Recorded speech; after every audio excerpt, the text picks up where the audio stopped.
udumo uNkulunkulu weliphezulu nokuthula emhlabeni kubantu abathokozelwa nguye uJesu KRISTU inkosi.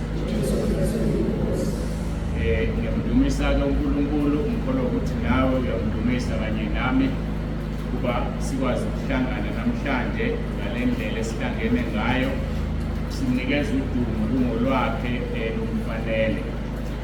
Sibonge kakhulu bonke abakhona abasuka kude nabasuka eduze. Sengiyabona besho ukuthi umama ngathi khona bakude abahloniphaka kangabasho. Nami ngizobasho-ke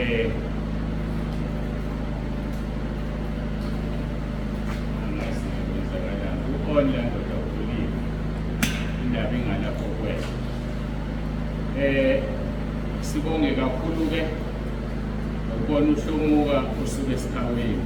Siyabonga, siyabonga, siyahlonipheka ngani nonke nikhona namhlanje. Siyambonga kakhulu uNkulunkulu wethu, simnikeza udumo. Kunememezelo-ke ezimbalwa esizodlula kuzona. Ngazi kwenzekani ukuthi ngidina ningiyelekale nenye imali ngoba ngazi kwenzekani. UYINKOSI ephakemeyo, mbongeni, mbongeni, mbongeni, uJesu UYINKOSI, UYINKOSI ephakemeyo,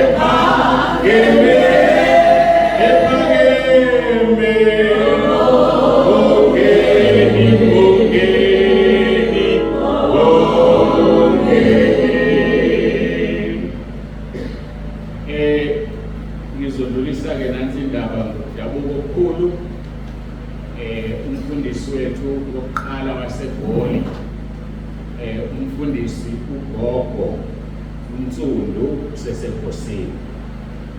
Umyalezo-ke ufike izolo umama umfundisi uGogo uNsundu usesishiyile. Sinebranch-ke lapha eGoli, eMandleni, emkhuphini yaseBinoni. Uyena-ke obeyibambile khona iminyaka ethize. Wayeseyakhathala-ke ngenxa yokukhula, besekhulile kakhulu. Wayesethela ukuthi angabe sakwazi ngoba bekuyinkinga mayezala kuthina, angabe seza kuthina ngapha. Ukude i-transport uyakhathazeka njengomuntu omdala, afuna itekisi lime njalo, afitha amanzi okuyinkinga lokho. Wayesethi-ke ucela ukuthi angabe sakhonza kanye nathi ngenxa yobudala bakhe. Bekhona lapho esefellowship akhona akhonze khona. Kwangena-ke umfundisi uNgema endaweni yakhe, osishiyile-ke ubaba uNgema mangaphazami simngcwabe ngo-2019. Uma ngabe ngisakhumbula kahle ngisazi. Ubaba umfundisi uNgema usho ukuthi-ke yaphela-ke ibranch yaseMandleni. Wayivusa uNkulunkulu ngo-2021, sibambelele umfundisi uJali eCenturion ePretoria. Imuvile-ke from eCenturion ePretoria sebekhonzela eSoweto njengamanje. Yasebenza ngoshaka selifake ngoba siyakhonzela-ke Soweto, ikhona ibranch yasebenza. Uma uya ku-YouTube uzobabona bakhona naku-YouTube. Bayifakile i-emblem yethu laphaya emuva. Ayisebenzi. awuvale lezi ezithwebulayo. Misu YouTube noma ngivule la ngixolele bazalwana ngithi manje kunalento ufuna iphume ku-YouTube iphila ifanele i-professional. Ngenxa yokuxakeka-ke lokwabhizi sebangifakela lento yokuphatha ngixhume amavidiyo anginaso isikhathi sokwenza. So-ke kusho ukuthi kufanele sivele isikhathi ekhona la. Umfundisi-ke uBobo Nsundu usishiyile usekushaya ngicabanga ukuthi akusiwazi amalungiselelo usesenkosini. Angidluleke kulelo phuzu ize kwelesibili ngiyacela abantu baqale balungiselele iphasika mangaphazami lingesonto lokugcina kuMarch lidonyana kuMarch iphasika lalonyaka. Ngenxa-ke yezinto eziningi sesihlale kakhulu sicela isiphelo sika-R250. Siyacela-ke isiphelo kube u-R300 kuzongena u-R50 nje kuphela. Indlela izinto esesikhuphuke ngayo sizamile ukuthi sizamukele noma sizikhushile iy'ndleko kule minyaka emithathu edlulile simile ku-250 izinto zikhuphuka. Siyacela-ke isiphelo umuntu nomuntu kube u-R300 egameni likaJesu. Khuluma-ke lokhu na wonke umuntu oku-WhatsApp noku-YouTube ofisa ukuza bona abaphambi kwami kuphela. Ngicabanga ukuthi sesiqedile masenze njalo. Wonke umuntu ofisa ukuza ephasikeni siyamkholwa uNkulunkulu isakhiwo esisakhala sobe sesiphelile ngoba abantu sebebaningi kakhulu ukuba bakwazi ukungena. uNkulunkulu evuma isakhiwo solesho 200 wona plus 500 wala endlini 700. Bakugcwala-ke bayohlala ngaphandle ngale. Angazi noma kuyovuma sikwazi ukuba ne-airport ngale futhi kugcinile kuze ukuthi isikhathi sikhona uNkulunkulu uyasinikeza imali yokwenza lokho. Ngicabanga ukuthi-ke siqedile ngokwey'memezelo sizolungela-ke kuya ezweni lenkosi, izwi lenkosi lanamhlanje. Ngimkhumbula uJesu umhlengi, ngimkhumbula amalanga sengihuba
ithi bona mane ekhululekile ngoba mawusukhona Nkosi siyakhululeka. Siyakumema-ke Moya Ongcwele, ngiyacela ube phakathi kwethu kule nkonzo, kube yilona loyo amukele isibusiso esivela kuwena, alizwe izwi lakho alenze. uJesu Kristu inkosi.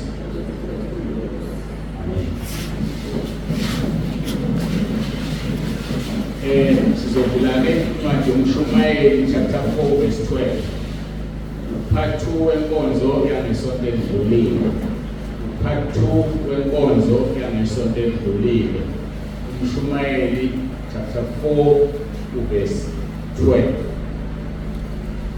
Isihloko senkonzo sithi umphumela wokuzila okuyikho. Umphumela wokuzila okuyikho. Sizokhumbuzana-ke nalabo esihlangene nabo usuku luka-14 sisemkhosini noma sibe-fasting kubantu abangaqondisi ulimi lomkhosi. Sibambe 21 days. Sibheke ku-21 okuwukuthi sekusele insuku eziwu-7.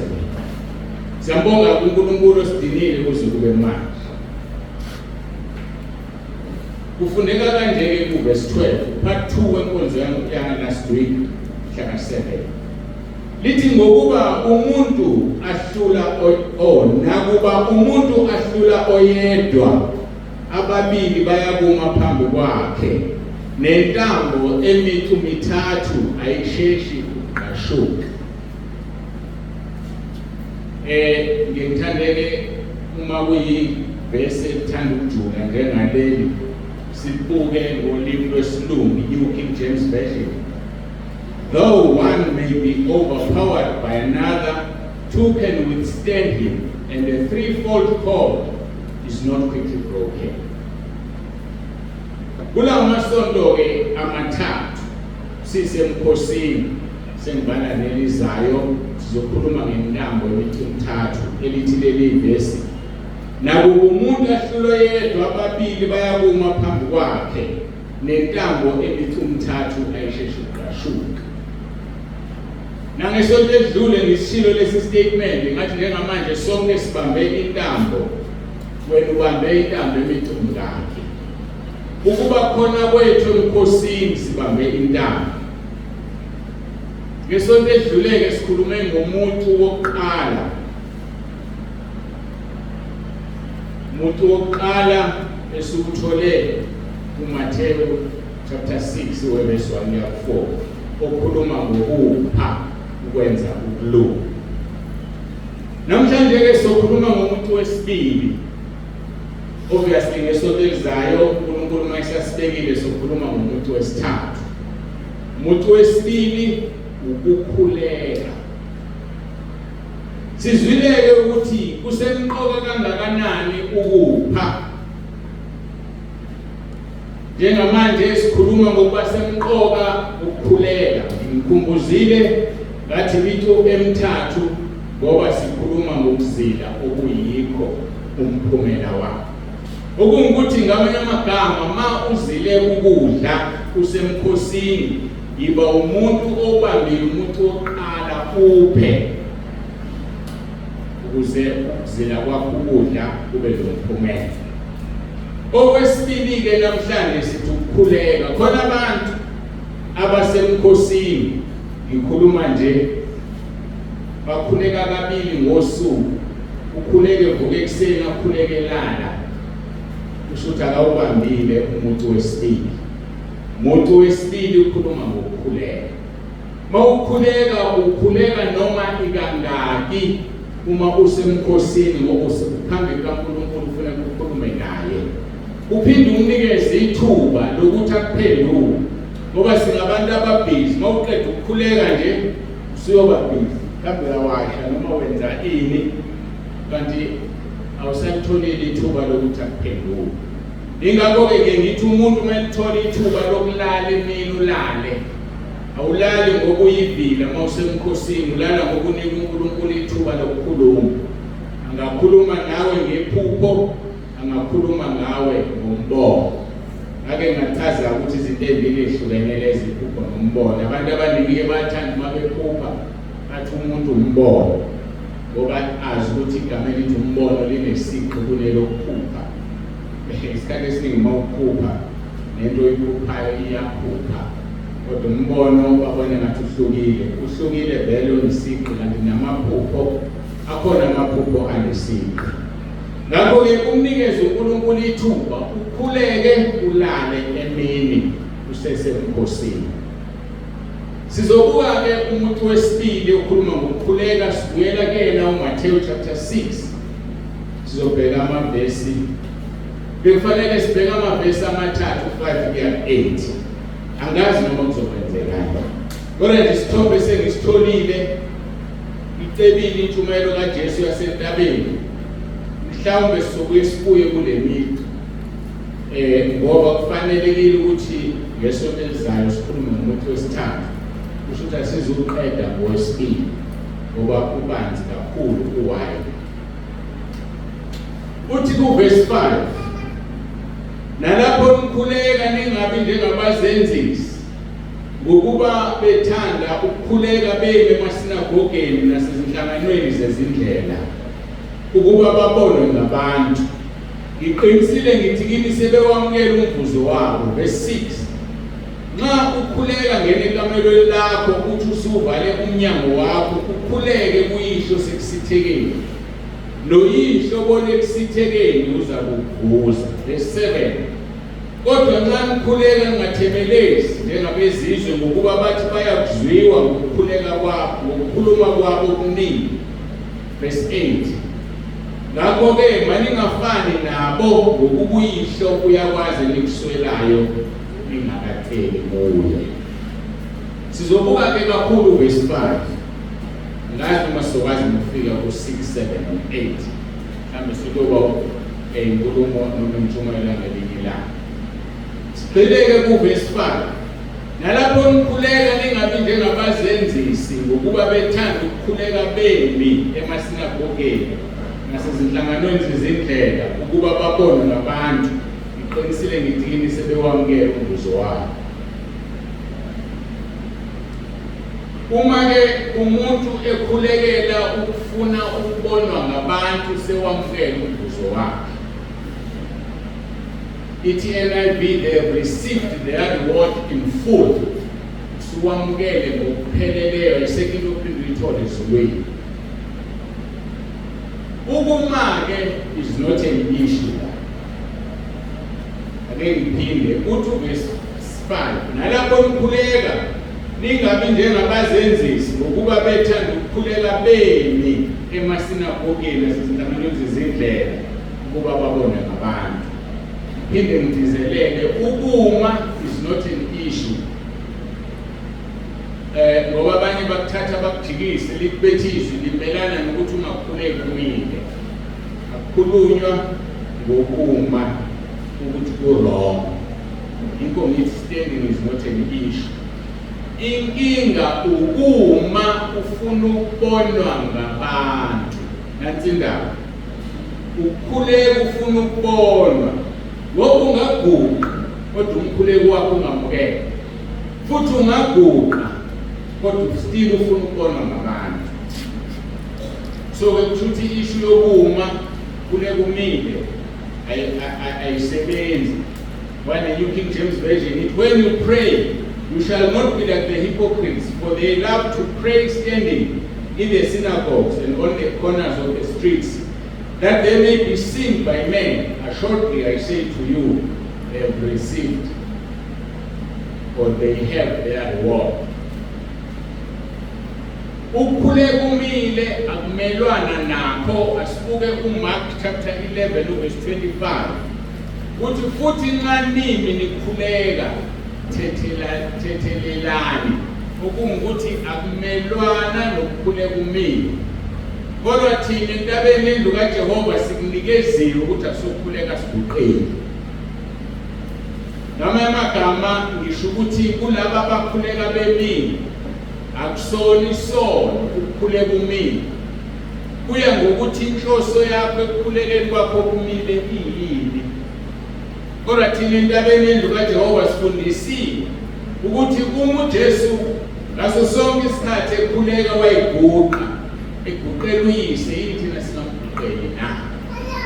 Sokwakho ukubona ukuthi wenza kahle uma ukhuleka kumile. Kodwa njengamanje la ukukhuleka kumile is not an issue. Futhi akukho ezwini ukuthi uma ukhuleka imile uzoyesihogweni. Kuhle silithathe izwi lwalindala, ngeke kuse esihogweni ukhuleka kumile. Kuza ngokuthi enhlizweni yakho inhloso ithini, inhloso esikhulumayo. Uthi-ke uMark 11 verse 25, futhi nxa nikhuleka thethelelani uma ninamagqobu nomunye uze noyihlo sezulwini akuthethelele iziphambeko zenu. Thethelelani uma nikhuleka nimi, okungukuthi ungakhuleka umile, but uthethelelile yini ukuze uyihlo sezulwini akuthethelele iphambeko. Idizelela ukuthi it's not about standing or it's not about prayer standing, kodwa kungokuthi inhloso yakho yini esenhlizweni yakho.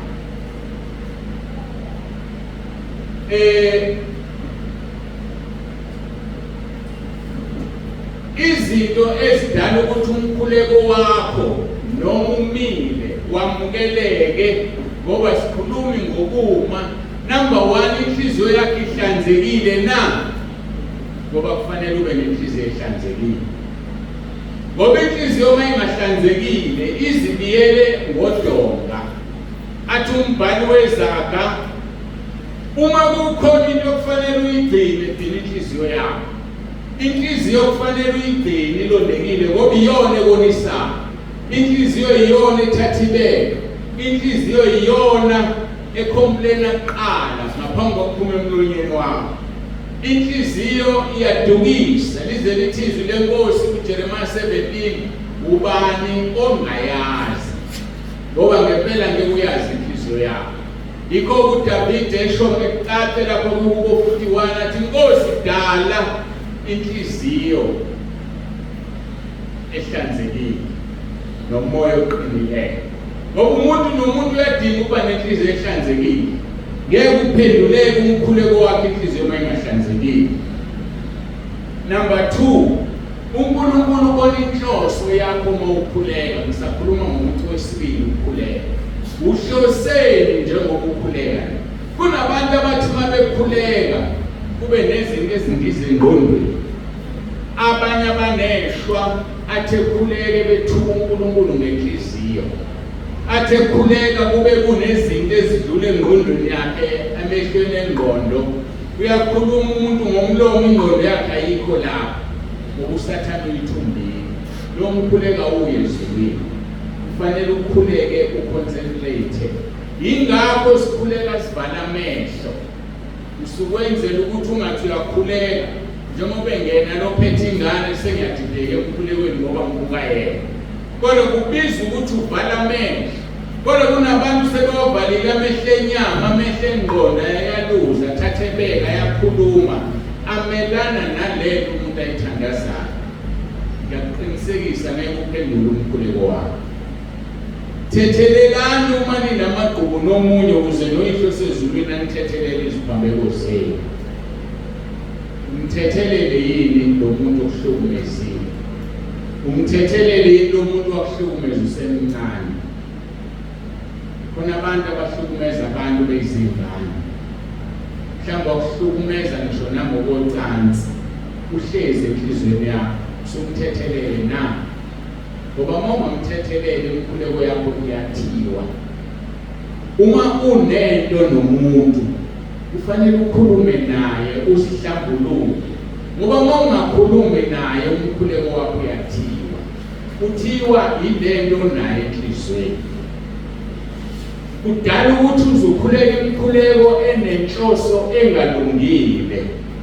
Inhloso-ke kuNkulunkulu isemqoka ngendlela emangalisayo. Uma uvula amahubo 66 kube 17 kuya 20 uthi ngakhala kuye ngomlomo wami, usho uDavide, athi ukudumisa kwakuphansi kolimi lwami.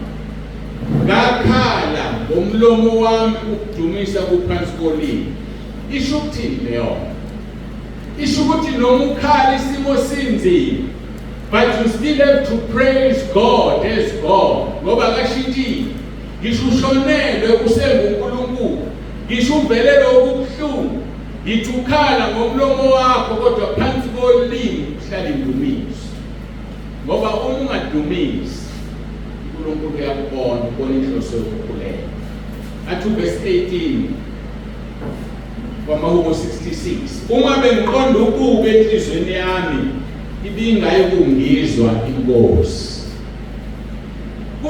Kuyinhloso esebenza kakhulu uNkulunkulu ngaphandle kwento eyikhuluma ngomlomo.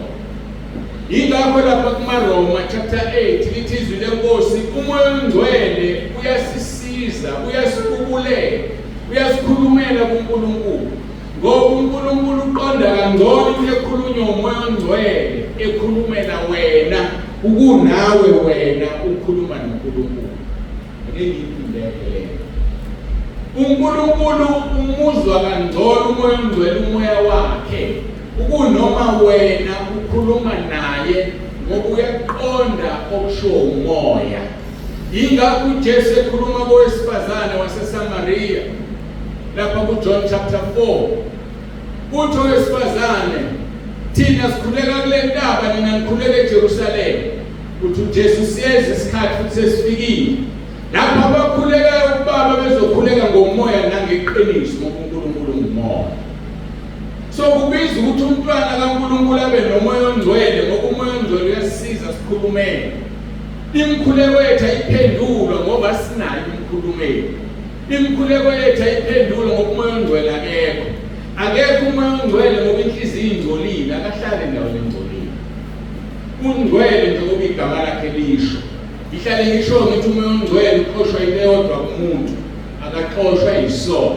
Njengoba abaningi bekholelwa ukuthi umoya ongcwele uqoshwa yisono.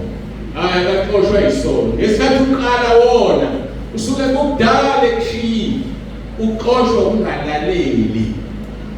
Uma ufuna ukwenza into yakutshela ukuthi usukwenza lokho, umntwana wami akayenzi lento, bese uyaqhubeka bese yakushiya. Uqala wenza isono nje akasekho eduze kwakho.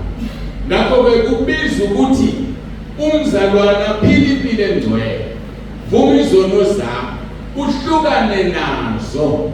Ngoba uma ungahlukani nazo khona ukukhulu okuzayo. John chapter 5 verse 14 lithi izwi lenkosi uJesu ebona lo esemphilisile, uthi hamba ungabusona, funa wehlelo okubi kunalo. Sinenkinga yabantu asebehlelwe izinto eziwesi ngoba bathe sebezivumile izono zabo babuyela kusona. Hamba ungabusona, funa wehlelo okubi kunalo. Ngakho-ke inhloso yakho uNkulunkulu iyona ebonayo. Ungamkhulekela umuntu umbusise, uma inhliziyo yakhe ingayimbozi, ngeke uNkulunkulu ambusise. Kodwa okubuhlungu uma ukhulekela umuntu into embi enhliziyweni yakho, kushaywa wena kuqala, and ngeke ashaywe futhi yena. Kodwa uma ukhulekela umuntu umcelela into enhle, ubusiswa wena kuqala before kuyobusiswa yena. Kodwa ngeke ngidlule lapho. Lebuke verse 18 simphile. Uthi kuDavid, uma bengiqonda okubi enhliziyweni yami ibingayikungizwa inkosi. Verse 19. Ngempela uNkulunkulu uzwile walalela izwi lomkhuleko wami. Ngani ngoba ukukhala bekusolimi bekusemlonyeni, phansi kolimi kunendumiso. Uyakhuleka niwe ndumise enhliziyweni yakho. Uyakhuleka yini wena ukhala, ukhalela okukhalelayo, kodwa ukujuleni kwenhliziyo ukumdumisa uNkulunkulu na? Ukhiye loyo okuphendulwa komkhuleko wakho. Ayiphendule imikhuleko yakho ngoba lokhu okusolimini kuyaphambana nokuthi indumisa ikhona yini enhliziyweni na. Mhlawumbe inhliziyo yakho igayibozi, umuntu akuhlukumeza. Uthe uNkulunkulu wami uzobona, uyamazi ukuthi uzobona, uyaqalekisa. Ungakasivumi leso sono, umkhuleko yakho ngiphendule. Athi kuverse 20 engimthandayo, makabonge uNkulunkulu ongalahlanga umkhuleko wami nomusa wakhe kimi. Uma ukhuleka ngomlomo wakho, phansi kolimi kunendumiso, ungaqondile ukubi, uNkulunkulu akawulahli umkhuleko. Leli verse iphethe elimangalisayo. Kanti uNkulunkulu uyawulahla umkhuleko. uNkulunkulu awulahle ngathi awukazi ube khona. Aphinde alahle nomusa wakhe kuwe awususe. Ithi King James Version, blessed be God who has not turned away my prayer nor his mercy from me. Ngoba uyakwazi ukuthi awujikise umusa wakhe abe ubhekise kuwe, ethathe ifavor yakhe ibheke kwenye indawo la ethanda khona, ngoba wena mawukhuleka ushinte enye ngomlomo wakho usho okunye ngenhliziyo yakho. Masimbongele uNkulunkulu ongalahli umkhuleko womuntu, okhuleka ngomlomo dumisa kwakhe kuphansi kolimi lwakhe, okhuleka ngomlomo inhloso yakhe inhle. Iyini inhloso yomkhuleko wakhe? Kumanje sisemkhosini fasting. Kunabantu esinabo lapho 21 days. Bakhulekela ukuthi abanye bavelelwe izinto ezimbi. Uzophendula kanjani uNkulunkulu? Bakhulekela abanye ukuthi kwenzeke izinto ezingafanele kodwa lo muntu usemkhosini. Ngifuna ukukutshela namhlanje ukuthi uNkulunkulu ngeke aphendule. Kunalokho uzokushaya ngoba uhlangane kanye nathi kulo 21 days esikhulekela ukuhle. Yini wena oyikhulekelayo? Sikhuluma ngomuntu wemibili, omuntu wesibili. Intambo emithi umthathu ayisheshi ukuqashuka. Umkhosi ongenayo imithi emithathu awuphumeleli. Sesishilo umuntu oqala lasithi ukupha. Kufuneka uma usemkhosini ube nesandla esivulekile. Ngoba isandla sakho uma singavulekile uzosamukela kanjani isibusiso kuNkulunkulu sokuthi usemkhosini? Ngeke ngidemonstrate kanje ke lento. Uma isandla sakho uphethe utho upha, awukwazi ukupha ngesandla esivalekile, siyavuleka. Ngesikhathi sivuleka isandla sakho kwehla isibusiso ukuthi uqala usigoqa sizobe sesinokungaphezulu kwalokho wena ukhiphile. So njalo izwi lenkosi izaga 19:17. Otshele kompofu opha opofu utshele kuJehova, uJehova uzobuyisela umsebenzi wakhe. So ngaso sonke isikhathi umupha umuntu ompofu uNkulunkulu uthi sibanibani, I owe you, sibanibani ngiyakukweleta bese kukhokhela. Ingakho kufanele uma usemkhosini ube nesandla esiphansi.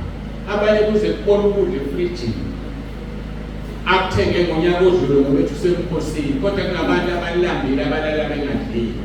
Awubaphi imanda babantu. Ubambe intambo eyodwa esikhundleni seyintambo ezintathu. Yebo esithathu soyazi esonto elizayo sikwesibili njengamanje.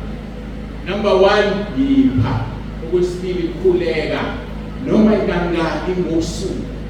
Inhloso yakhe ibe inhle ngoba uNkulunkulu buka inhloso akanandaba nokuthi uthini ngomlomo wakhe.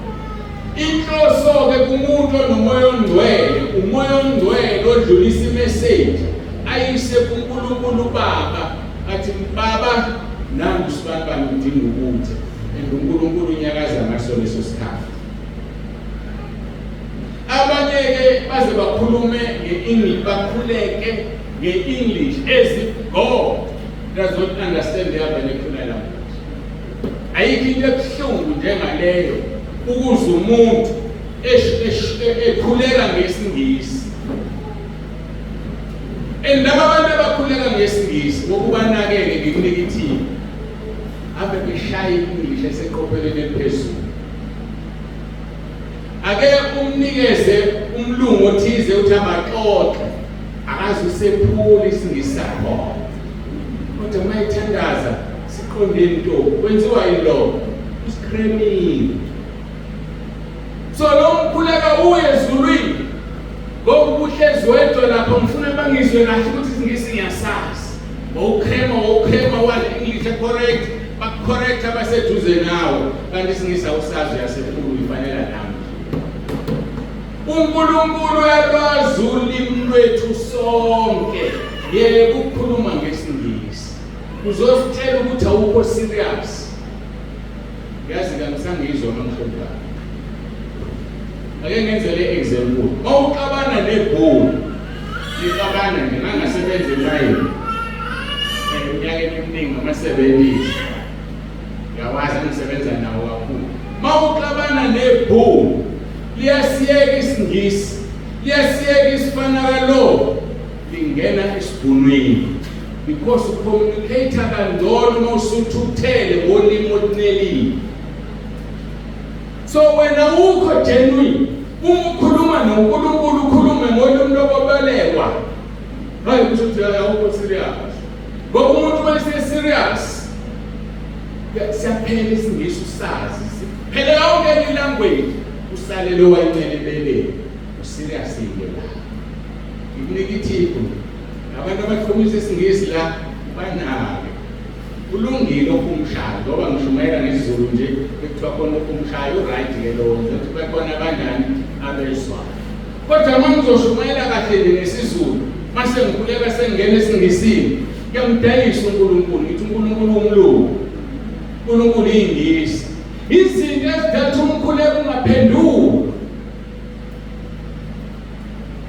izilimi zonke zadalwa uNkulunkulu futhi uyazazi zonke uyazikhuluma ake sibuke ngoba abanye abakwazi ukubhekisa 11 verse 5 kuya ku9 uJehova wehla ukuba abone umuzi nomboshongo okwakhiwa ngabantwana babantu unilalele kahle le Jehova wehla ukuba abone umuzi nomboshongo wakhiwa ngabantwana babantu verse 6 uJehova wathi bheka bonke basizwe sinye nolimi lunye yikho abaqala ngakho manje abayinqanyulwa lutho abahlosa ukulwenza ngamanye amagama kwakukhulunywa ulimi olulodwa before Genesis chapter 11 umhlaba wonke wawukhuluma one language base decide ukwakha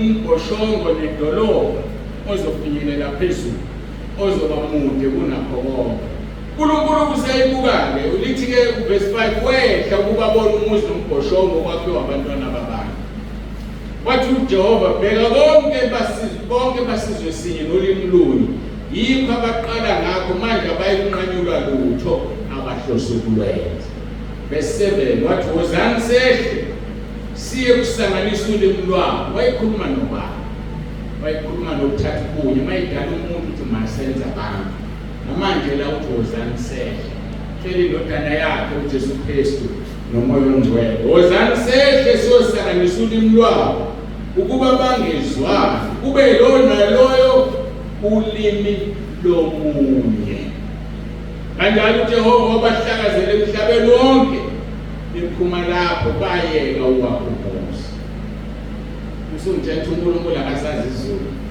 uyena odale lezili wafethu akesekela ukudayisa uNkulunkulu wethu sithi masikhuluma naye sikhulume nge-foreign language ake sikhulume naye ngalolu limi olunelile uzomangala naye mayiphendula uzokuphendula ngesizulu ngeke akhulume isingisi wena yokhuluma ingisi nengisi wabasisanganisa uNkulunkulu uthi besinani ngalokho igama lawo lomuzi lathiwa iBhabheli ngokuba uJehova wasanganisa khona ulimi lomhlaba wonke iBhabheli lisho indawo lapho uNkulunkulu asanganisa khona ulimi namanje iBhabheli umuzi kwisambulo okukhulunywa ngokuthi liyisifebe iBhabheli limele ukungcola iBhabheli lirepresent uSathane iBhabheli lirepresenta ukusangana ngakho-ke umuntu othi mayisekhuleka sebenzisa ulimi lomunye umuntu usangene ngoba udayisa ngoNkulunkulu wakhe ukuthi akaluzo lwakhe thina wethu ukukhuluma isiZulu njengamaZulu noma isiXhosa njengeXhosa noma umSuthu njengomSuthu mawukhuluma noNkulunkulu ngenxa yokuthi izizwe eningi ngezifuna ukusizwa kulona icala ukuba nomuntu ohumshawula eduze ngoba wenzela ukuthi abangaluzwa lolu limi futhi kulona icala ukuthi mina ngikhule ngishumayele ngesingisi kube khona ushumayela ngesiZulu ngoba vele uma ngishumela ngesiZulu ngishumela ngesingisi akona icala kodwa ngiworried ngomuntu othi userious ukhuluma noNkulunkulu ekhuluma nge-foreign language njengoba sengishilo nawe mawusuthutheka siyaphela isingisi siqedwa yini ulaka uShumeli 7 verse 9 uthi ulaka hlale efubeni zewula so ulaka hlale esifubeni sesiwula luvala lonke ulwazi usubona lento oyibonayo kuphela ngokunjani usuthitheka inhloso yokwakha lo mbhoshongo oyilaleleke iyona le dala ukuthi kaNkulunkulu ehla zosisanganisa ulimi lwabo. Inhloso siyithola ku verse 4. Bathi ku verse 4 wa Genesis 11. Wozani asakhumuzi nombhoshongo osiqongo sawo sisezulwini. Inhloso number 1. Inhloso number 2, sizenzele igama. Number 3, funa sihlakazeke ebusweni bomhlaba wonke. Umuntu ke lo elwa noNkulunkulu wakhe. Number 1, asakhumuzi nombhoshongo osiqongo sawo sisezulwini. Impaka uSathane waqoshelwa lo ezulwini. Wathi ngihambe ngiyohlala entabeni yophezonke ngizilinganise naye. Yileyo lezi uSathane waqoshwa ezulwini. Namanje benze njalo ukusanganisa ulimi lwemali. Ngabe sikhulumela ngoJehova. Number 2, asizenzele igama. Ayikho into uNkulunkulu angayifuni njengomuntu oshera iglory yakhe. Mawufunda maHubo 1:5 verse 1. Lithi Nkosi sinika wena inkazimulo ngoba awuyitazi inkazimulo yakho nomuntu. Laba bathi asizenzele igama. Ngiyakuthibisa namhlanje ungayenzi oqolo ukuzenzela igama kuyo. Ngokumelana noNkulunkulu umdali wakho. Yenza into to the glory of God. Yena uzophakamisa wena. Wena phakamisa yena, yena phakamise wena. Ngoba mawuziphakamisa wena uNkulunkulu uyamelana nabazidlayo kodwa bathobekile uwaphumuza. Lithi izwi leNkosi zithobeni phansi kwesandla sikaNkulunkulu khona uSathane ombalekele. Uzithoba kuNkulunkulu kwenza uSathane abaleke. Ukuphakamela uNkulunkulu kwenza uSathane angabaleki. Asikwazi ukunqoba uSathane ngoba siphakamela uNkulunkulu. Ngiyambambela, bambela uNkulunkulu. Sekuphela abantu babambele. Nabo ke ocabanga ukubambela. Ungadalanga umuntu umbambela kanjani umuntu? Ngoba wazi udale umuntu wena. Awunamuntu wena. Mhlambe nenkosikazi bakho othe yakho akuyona yakho itshelekile kaNkulunkulu. Manje seyilanda akazimtshela kuyo. Nendoda yakho ocabanga ukuthi yakho akusiyona yakho. Nengane yakho othe yakho akusiyona yakho. Ngoba akaceli kuwe manje seyilanda. Itshelekile lezi zinto. So in other words, there is no one under the earth okufanele ukubambele. Kufanele uzithobe phansi kwesandla sikaNkulunkulu ukuze uSathane ambalekele. So inhloso yalaba bantu le i-wrong. 1, asakhumuzi nombhoshongo osiqongo sawo sezulwini. 2, asizenzele igama. Ngiyayisaba inhloso yesithathu. Ngoba iyona yalethe isiqalekiso. Uthi bathi funa sihlakazeke ebusweni bomhlaba. uNkulunkulu mayesesanganisa ulimi lwabo wabahlakazela emhlabeni wonke. Bona bathi asakhe lento ukuze singendani singahlakazeli. Lenhloso imelene nesibusiso sikaNkulunkulu asinikeza umuntu, the first blessing uNkulunkulu asinikeza umuntu bamelana naso. Mawufunda uGenesis 1 verse 28. uNkulunkulu wababusisa. uNkulunkulu wathi kubo zalanani nande nigcwalise umhlaba niwunqobe nebuse. Ake ngiphinde. Isibusiso sokuqala uNkulunkulu wababusisa abantu. Wathi zalanani nande nigcwalise umhlaba. La bathi asakhele umbhoshongo lesingahlakazeli. That is against the will of God. Isibusiso ukugcwala umhlaba. Isiqalekiso ukuqoqana ndawonye. Umuntu ke lo uthanda ukwenza into ephambana nokusho uNkulunkulu. Uthi uNkulunkulu eIdeni ungadla yonke imithi ungadli kulo. Kodwa umuntu yiwona akayokudla. Uye kumuntu wokuphila ongashongo ukuthi singawudla. Ngabe siphinde ingunaphakade, ngabe umuntu akafa. uNkulunkulu ayishintsha sigcwalisa umhlaba angashongo ukuthi asofa. Kunalokho abantu bafuna ukuqoqana bakhele umbhoshongo.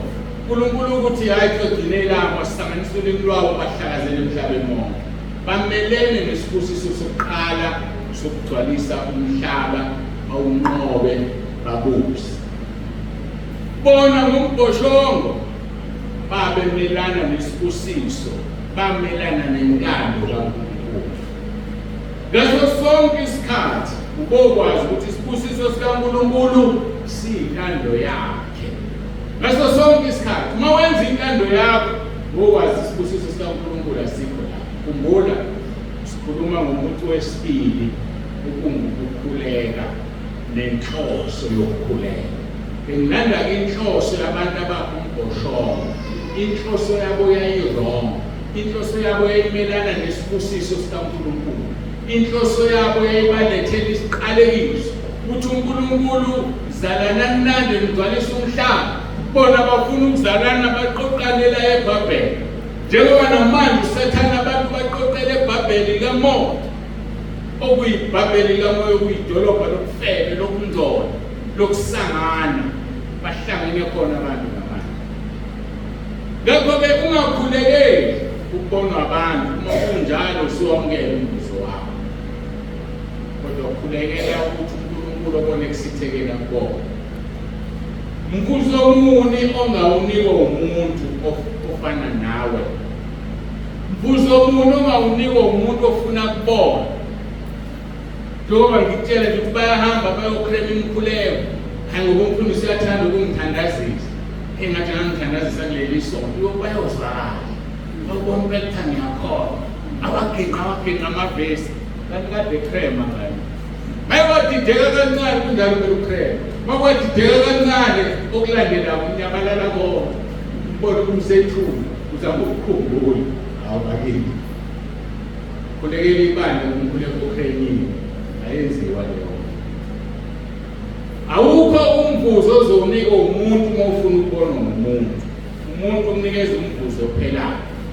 uJesu uthi kuMathewu 6:19-21, ningasibekeli ingcebo emhlabeni lapho kona inundu nokugqala nalapho amasele efohla khona ebe. Kepha sibekeleni ingcebo ezulwini lapho kungona inundu nokugqala nalapho amasele engafohli khona ebe. Uma ufuwanzile ufuna ukubonwa ngabantu usuzibekela ingcebo kuphi emhlabeni. Mawutuswa umuntu uzokwenzelani? Umuntu akanalo izulu, umuntu akanasisihogo. Bekufanele umuntu nomuntu alwele ukutuswa uNkulunkulu ozokuthatha kufake ezulwini. Ngoba umuntu ngeke akwenzele lutho. Kunalokho uzokuhleka athi ukubani abezenza ngcono. Kodwa wena utheni uncumile watwenza kahle. Ngeke kukusiza. Into edabusayo khona abantu asebelele la. Kodwa baphuma emakhaya bethi bayinkonzweni. Verse 21 kaMathewu 6. Ngokuba lapho kukhona ingcebo yakho nenhliziyo yakho iyakuba khona. Ngakho-ke asizibekeleli ingcebo ezulwini, kubi lapho ingcebo yakho iyakuba khona. Uma ukhuleka ungazikhathalisi. Funa ukuthi ngizolahleka. Uma ukhuleka ungazikhathalisi nabanye abantu. Uma ukhuleka ukhulume ngawe uNkulunkulu kuphela. Ungakhulumi ngomunye umuntu. Ngaphandle uma ukhulekela abanye ubanusela ubacelela isibusiso. Ngale kwalokho ukukhulekela omunye umuntu ngokuthi ummusela umcelela intenhle. Ngoba le ntembo umcelela yona uzoyinika wena uNkulunkulu. Angiphindi. Uma ukhuleka ungaziqhathanisi nomunye umuntu. Ungathi Nkosi usibanibani usenemoto nami ngicela imoto. Intombi uzophenduka. Nkosi usibanibani ingane yakhe isiqedile e-university eyami yafeyile ngiyacela neyami iphase. Celela ingane yakho ukuthi iphase musuyiqhathanisi. Ngoba ngeke uyithole impendulo.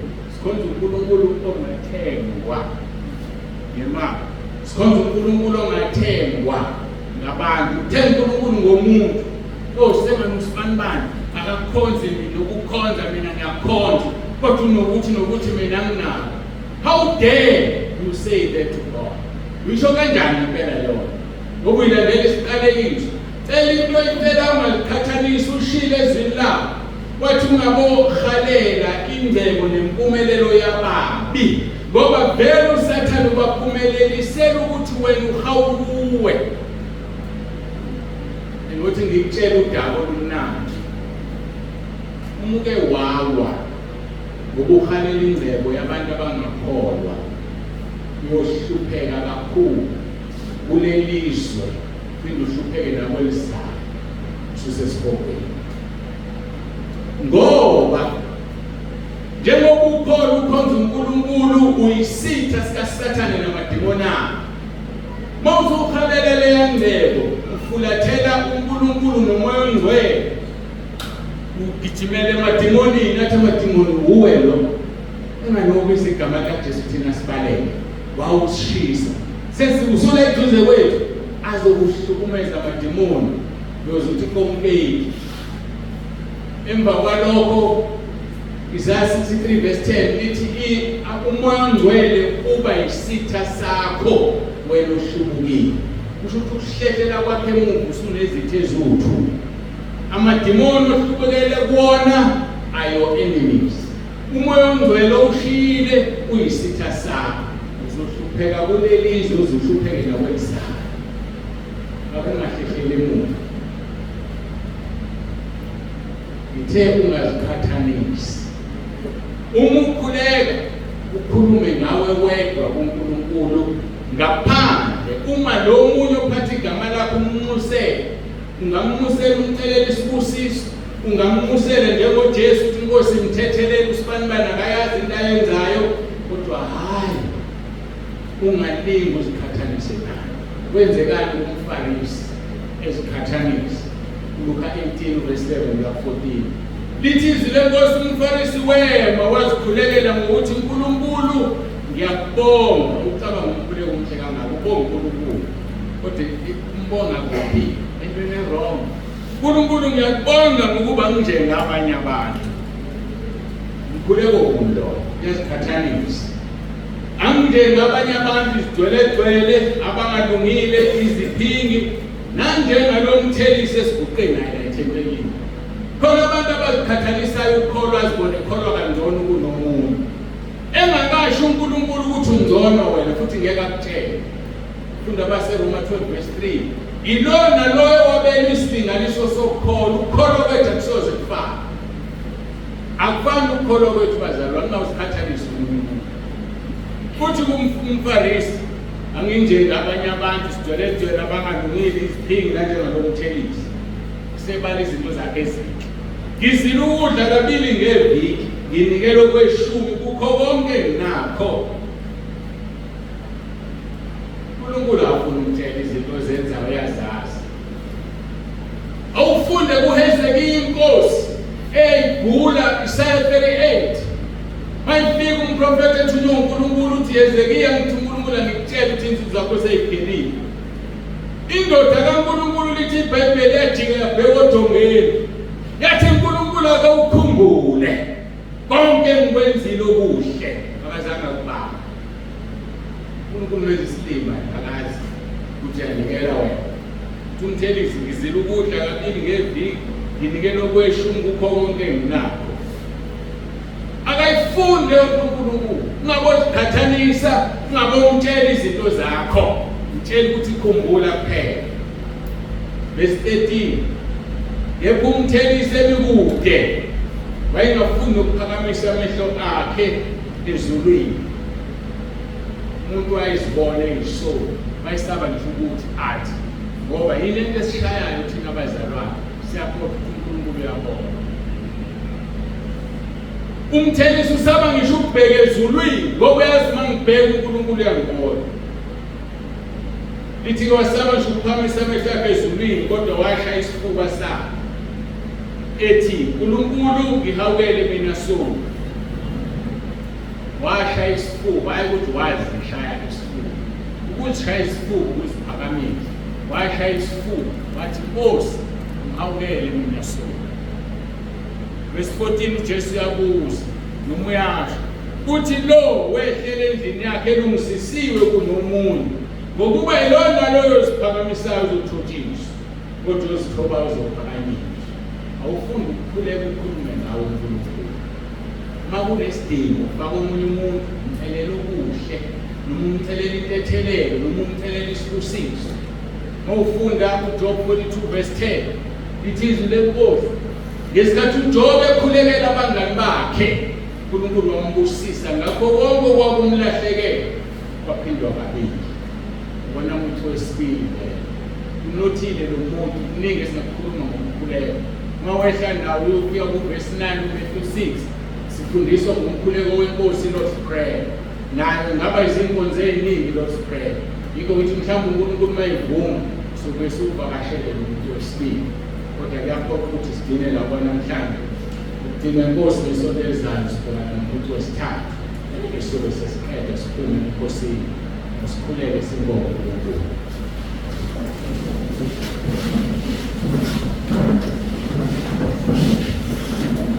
Baba olungileyo, uNkulunkulu wethu nomusa, uNkulunkulu ezulwini, uNkulunkulu emhlabeni. Bekile isihlalo sakho ezulwini, inyawo zakho zelaphisele emhlabeni njengalo izulu lakho. UNkulunkulu wembethe amandla nobukhosi nenkazimulo. UNkulunkulu othi wenza izindlu zakhe umshayeza ibeke phezu kwamanzi. UNkulunkulu owenza amafu abe yinqola yakhe. UNkulunkulu owenza izikhonzi zakho zibe ngamalanga bomlilo, owenza ingelosi zibe yimimoya. Sizakuwe namanje siyabonga ngoba uyasithanda. Ufuna masikhuleka kuwe sithandaza kuwe usiphendule. Uyasitshela ukuthi kufanele senze njani masingena enkosini. Kufanele siphe abampofu. Kufanele sikhuleke njalo njalo. Siyabonga uNkulunkulu wethu nomusa. Ubani ofana nawe ozakhelayo abantu bakho. Ubangcwelise ngezwi lakho. Awufihlile imfihlakalo yongena ezulwini ubeke yavela ubaba. Uzoba kumuntu ukuthi uyathanda ezulwini noma akathandi. Siyabonga ke Nkosi ngakho konke. Kakhulu ngabantu abasuka kude abakhona namhlanje. Siyabonga babusise badinga babiyele noma sebebuyele emuva ube kanye nabo. Sibonga Nkosi sinikeze incomo zinezakho zonke. Kusukela umhlaba ungakabibikho namanje kuze kube phakade uJesu Kristu inkosi. Amen.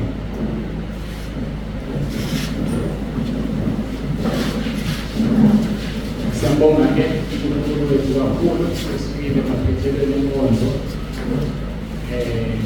Ngaze amakhono kufanele kube khona. Wakunikeliwe ngaphambi kwenkonzo ngicabanga ukuthi akukho samukela isibusiso. Umusa wenkosi yethu Jesu Kristu nothando lukaNkulunkulu Baba nobudlelwano kaMoya Ongcwele kube naloyo phakathi kwethu. Inkosi Jesu izibuye kulabo bandla layo. uJesu Kristu inkosi. Amen. Nihambe nibe nokuthula kwenkosi. Siyabonga.